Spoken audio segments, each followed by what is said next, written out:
we are going to predict war games way too soon.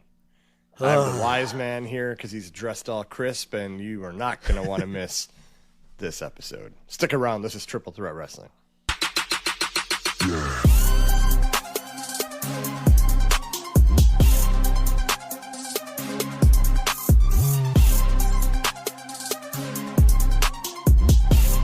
Welcome back to Triple Threat Wrestling. If you are new here, be sure to subscribe, hit the notification bell so you can check us out anytime we go live or do whatever. We haven't gone live. We should. Doesn't matter. We're going to predict war games way too soon, and then we'll see how accurate we are. Full discretion. I don't hide anything from our viewers. We had a small talk about this before, and I should have just recorded the whole thing. But we're not going to hide from you or gatekeep. We're going to tell you all of our thoughts. MVP, how are you? Good. Are you ready to predict war Slightly games? uncomfortable. Slightly uncomfortable. You look crispy. Yeah. You look like the Asian guy from Austin Powers Gold the first Austin Powers with the all you need is the fedora. Right? I mean, yeah, I do look crispy, but in order to be looking this crispy, you gotta be uncomfortable. Beauty comes with a price, but yeah, that's what you gotta be like to me. rip these clothes off. I'm in sweatpants and a t-shirt. You gotta be like me. Yeah, well, we're recording. I just came back from a very formal event. Yeah, well, it wasn't war games because it hasn't happened yet. So let's talk about how we think this match is gonna go. So.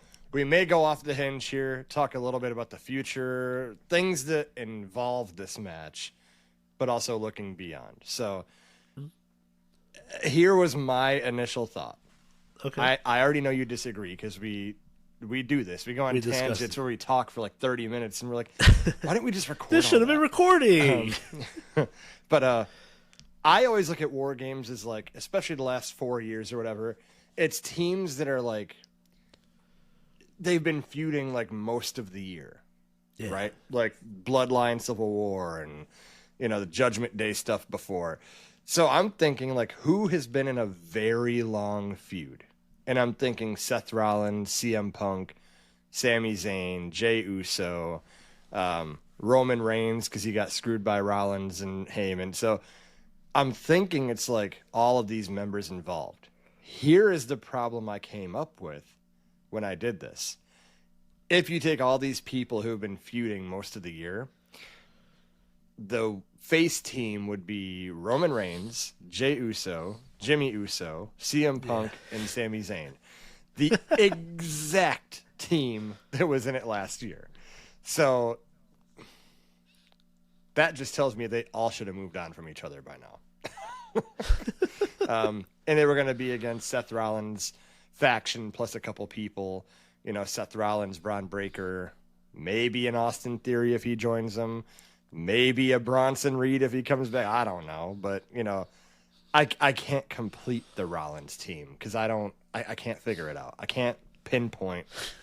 Like I'm like Gunther, but then like Gunther, Breaker, and Rollins seem like they have no business being anywhere near each other. So it's like, is Gunther gonna be in that? I don't see that. So I don't know. That was my thoughts. Now, why don't you tell the viewers the direction you were going? Okay. My direction is having a War Games match with teams captained by Cody Rhodes and John Cena. See, I do like that better. I will tell you. And my reaction or my thought was this match, if Cody's team wins, he gets a shot at the title at the next PLE, which you said would be TLC? Traditionally, it's TLC. I don't know what it was last year. There wasn't a TLC last year. But traditionally, every December is TLC. Okay, so if we go back to traditionally, I wouldn't mind seeing Cody Rhodes versus John Cena in a TLC match.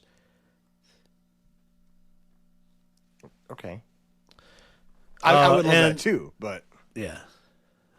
Okay. So my War Games teams were so initially it's Cody and whoever wants him with the title. fun fact, there was no pay-per-view last December. Ooh. It was Saturday Night Main Event. See, yeah, no. This all right, bring back TLC. TLC. Yeah. So Cody Rhodes and either people that want him with the title or just people that hate John Cena.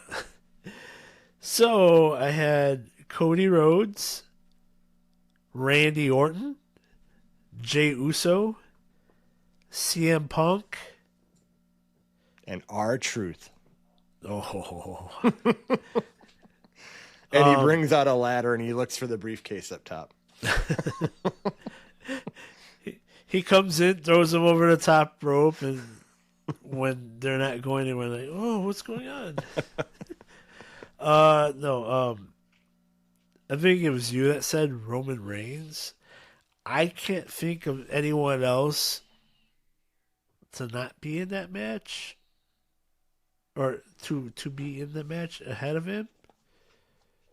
So I'll agree with Roman Reigns. And then it'd be John Cena. And this one was tough. You did mention The Rock. Rock comes back and aligns Paul Heyman's Seth Rollins faction with Cena. And then they still need a fifth member. Was it gonna be like Theory? If Theory ends up being the last guy. Or hey, could be Sami Zayn. And I want Sami Zayn to debut new music and then have Cena hear it and be like, that's not Alberto.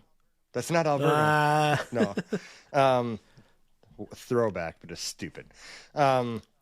Sammy is... See, I love Sammy. See, this is the problem with poking into the future. The Flash has told us numerous times don't do that, and we keep doing it. We keep time traveling. But you know what? It tests us and keeps us grounded. Our wrestling knowledge. But that's the thing, too. So here's where we stopped kind of talking and we went to record mode. Cody Rhodes and Cena, you essentially have Cena dropping the title to Cody, his last match, his last appearance, December. And my thought is like, how do you have Cena drop the title and become a babyface again for the crowd as he retires? So I guess in my head, the most logical sense, and this is just for me, because if I see Cody as a babyface with the title again, I'll throw up all over this microphone.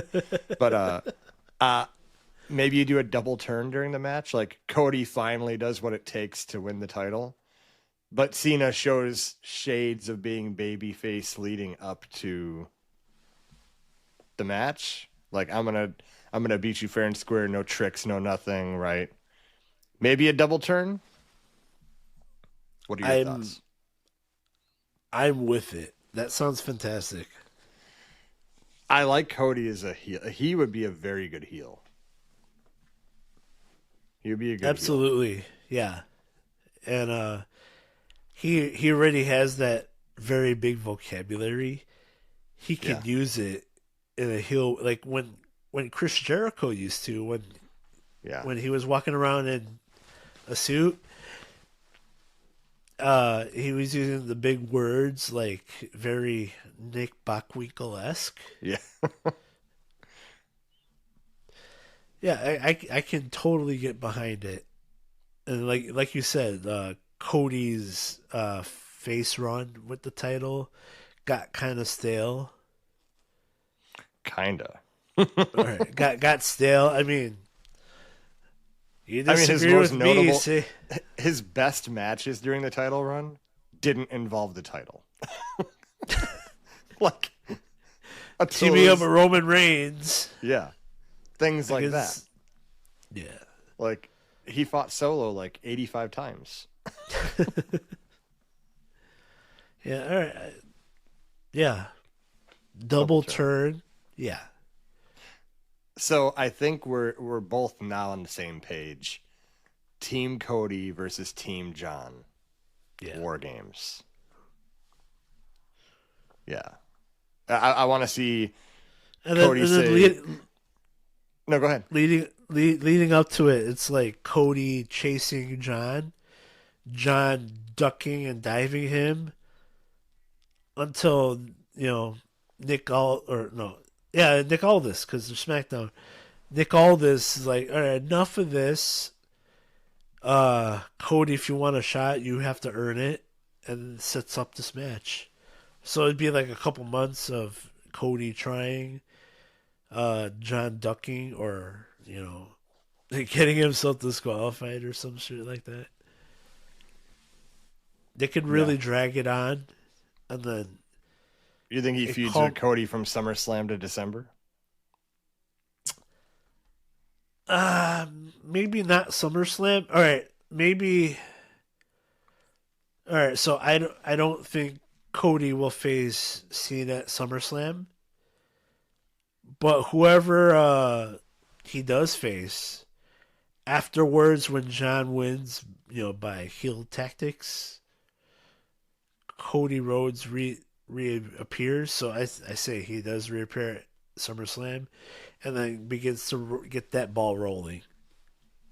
And it's interesting that they started this you can't wrestle thing being thrown into the mix. Yeah. That maybe the story being told is Cena does all these heel tactics and Cody keeps saying you can't wrestle. That's why. So he finally says, okay, my last match of my career, I'm gonna prove to you I can wrestle. And he puts on a 5-star classic.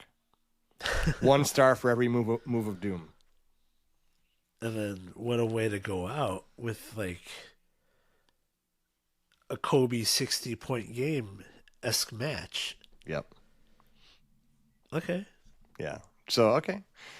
That does that. WarGame, I mean, I just wish we could narrow down, if we had to pick right now, because we're going to revisit it and see how right we are. So we say Cody, Randy, Jay, CM Punk. Maybe just 4-on-4.